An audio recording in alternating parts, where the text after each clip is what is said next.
So there's not long to go until the Inter-Korean summit, 9 days in fact, and while preparations for that are moving along very rapidly, the pre-talks on laying the groundwork for the first ever U.S. North Korea summit are also fast developing, although mostly under wraps until today at least. This morning we heard reports that President Trump had talked with the North Korean leader for the first time on the phone, but the White House was quick to walk those comments back. For more, let's connect to our Ji-won, who joins us on the phone. So, Ji-won, just tell us more about what happened here.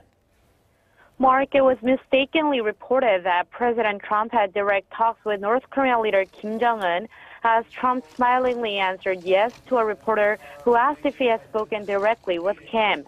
Now, that would have been a major development if it were true, but White House Press Secretary Sarah Sanders soon clarified that the talks were not with Kim directly. Now, what we do know is that the U.S. did engage in direct talks with the North at extremely high levels, according to President Trump on Tuesday, as he held his first day of two-day summit with the Japanese Prime Minister Shinzo Abe at the President's Mar-a-Lago resort in Florida. But he did not specify which senior officials from Washington and Pyongyang have talked. And Ji-won, we also hear as well that Trump's pick for his next Secretary of State, his top diplomat, the guy who is the current chief of the CIA, Mike Pompeo, recently visited Pyongyang and did in fact meet face-to-face with Kim Jong-un. Yes, Mark. Just a few hours after Trump's comments on the North, the Washington Post reported on the mission, citing two people with direct knowledge of the trip.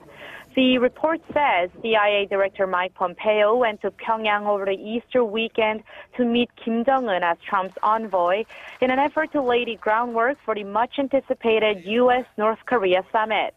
The Easter weekend was from March 31st to April 1st, not long after Pompeo had been nominated for Secretary of State. This would make Pompeo one of the most senior officials known to have visited Pyongyang in recent years, following the nation's intelligence chief James Clapper in 2014. But both the CIA and the White House have declined to comment on the matter. Now, the CIA has been in direct contact with the North in recent weeks.